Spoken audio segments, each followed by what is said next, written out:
because I really believe it's very important. Indeed, as I said earlier on when we were having the discussions, but from South African government, we do not promote and we do not support the attacks on foreign nationals as a start. What have we done? That's why following the attacks, the president, for example, asked appointed envoys to come and explain what has happened in terms of the issues, and would leave the issues around even the social media, fake news, put that aside. But in terms of the attacks themselves, that as South Africa we are committed to ensuring that everybody arrives in our country, arrives and lives freely, or those who stay in the country for whatever reason. Others are coming for economic benefit, others are running away from their countries as refugees. We took a conscious decision as a government, especially since taking power as the African National Congress, that we will not develop refugee camps. Anyone who arrives in South Africa as a refugee will be integrated into our society, will have the same benefits as those that South Africans enjoy. This is education, this is hospitals, healthcare and all that. It was a conscious decision.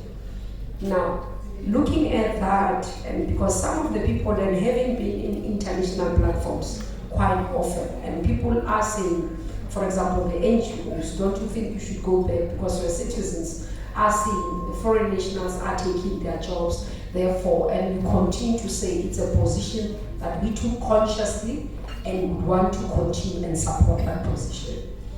After that as well, President Ramaphosa appointed former heads of state from Tanzania and Mozambique, His Excellency Kikwete and His Excellency from Mozambique, I'm trying to remember the name, or President Chisani. Yes, there are the people who are now tasked by the President to do a full analysis so that we can not only respond, but make sure that we prevent. What are the issues? We've gone back to work together with civil society and religious leaders to have conversations in communities to understand what is happening. Part of what we are picking up as we do the conversations, those who are coming outside South Africa or are living in South Africa are standing firm to affirm the South African government's point of view, to say we do know that from policy point of view, South Africa doesn't support this. We've had, unfortunately, leaders who spoke, and majority have been from the opposition party, but because many of international leaders can't differentiate, and I'll say, for example, one person who is a leader in my city, but leads from a different party.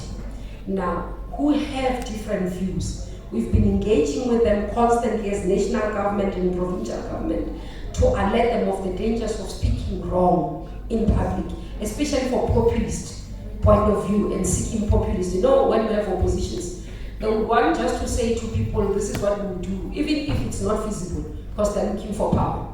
And we are saying we have a responsibility as leaders to be responsible, to speak in a very responsible manner so that we do not cause problems. Now, those are the things that we have done tangibly as the country to ensure that we do not have this. And we've learned, because when we dealt with it in 2008, we dealt with it, we had meetings, but we never had a long term, because we thought, because it was the first time, we thought it's just an incident, it has passed. Then when the recurrence happened this year, we learned that, you know, there are issues. And let me say, one of the things that we acknowledge, we've had difficulties in our economy. If you can look at our statistics, we've seen 29% of unemployment. So we have more people who are unemployed. By nature, when people are distressed, they think, let's find an alternative person to blame for our problems. Now that's part of what we are saying. Let's bring everybody to work together. Equally, on the same vein, there are genuine concerns about some of the illegal activities that are done in the country, and that we said, with those, let's separate them, let's deal with them.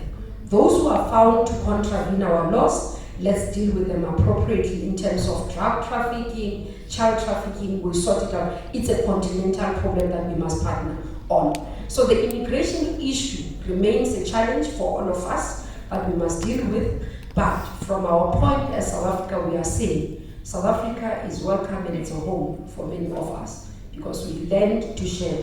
We have many of them who are there. I mean, last week I was in an event, they called it organized by an African country that was there. I went, and majority who were there are members of that country. I'm not going to say the name, sitting and saying, we are here, Minister. We are saying we love South Africa because we've become South Africans. And we can tell you, we'll show you where the problems are, the people who are doing wrong things so that we work together so that we live in peace and harmony. So that's one of the things that is important. Our president has been very, very clear on the issues, has done a message. We do have a video, those of us who want to get the message from the president, speaking openly about where South Africa is and saying no to any attack against anyone. Because we believe that this is a country, South Africa is a country that belongs to all of us. And that's why the Constitution says that it belongs to all who live in it. But also we are saying we are welcome to everyone that is willing to come. Now the commitment that we made about the visas, 3 months ago, yes we did, because Minister Motsoaledi, who's the Minister of Home Affairs, announced in June. When they announced in June, we did issue that statement as the Department of Tourism to welcome the decision because we understand the impact, as I'm saying. The same person maybe who spoke to you, it's the people who normally send me tweets to say, but Minister, this is what we have said. Indeed, many of the colleagues, as I said, have raised it with me last year, even this year, and they've said to us, Minister, want to visit South Africa as Ghanaians, remove the barriers. And that was responded to by government. Now, out of actually, Minister Klungman, High Commissioner Klungman, it's 8 countries. Out of the 8, 7 have already signed. Because immediately, we said implementation is with immediate effect after signature. So we needed the officials to exchange the signatures and then the implementation. I am confident that when the president arrives here, a solution should have been found. I think that's why the teams are meeting next week to say before His Excellency this week, or they are meeting this week, they are making sure before His Excellency lands here, because they know he's going to ask about this one.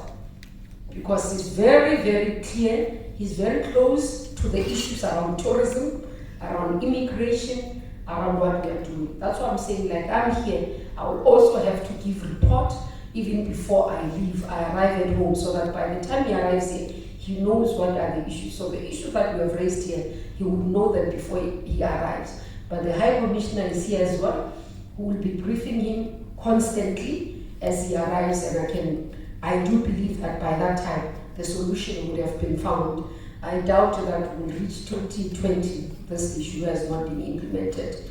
That's my comfort, because from Minister Motsoaledi, when I spoke to him, he's very keen, he knows what is important. We work very closely, the 2 departments, because they are a necessary enabler for us. The KVIA, High Commissioner, let me leave that to you. Yes, thank you very much. This visa waiver, it's a 90-day visa waiver that was declared by our government for a number of countries in June. In Parliament, actually, the minister made the statement in Parliament. So there's no way he cannot commit, because in South Africa, if you lie to Parliament, it's a criminal offense. So immediately after that, they wrote to Ghana, they wrote to us, copy, and a team was identified that will come and discuss, because there must be reciprocity. If Ghanaians get a visa waiver, also South Africans must get a visa waiver in Ghana. So that meeting had to be postponed, and then it was agreed the meeting will be held in September. Our team came in September. Again, they were going to Sao Tome, and they were not able to meet their counterparts in Ghana, so they went to Sao Tome signed with their colleagues there, came back and tried. Unfortunately, they could not meet with their Ghana counterparts. So this is why now the meeting has been rescheduled for this week. And now this week, the Ghana team is going to South Africa. So we're hoping that they will finalize this matter and make sure that by the end of this year, the matter is done, the issue is done and dusted, and we're implementing. All these countries, because it was not just Ghana, all these countries that were mentioned with Ghana now have a visa waiver from the 1st of November.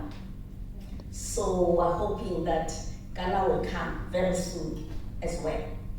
The commitment, I think I have answered that one, that the fact that so many countries that were listed with Ghana already are implementing demonstrates the commitment.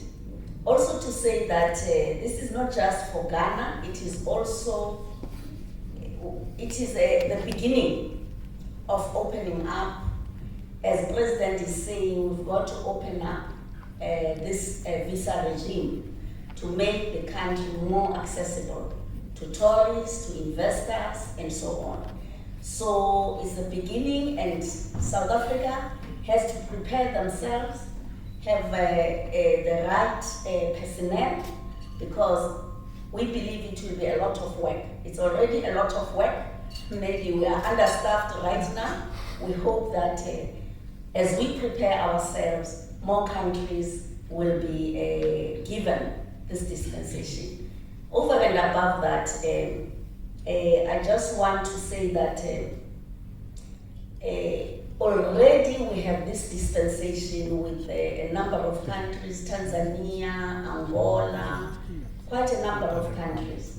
So the commitment is there. The fact that we have opened to so many countries, and we are also even opening to Ghana, Sao Tome, and others, means indeed we are committed.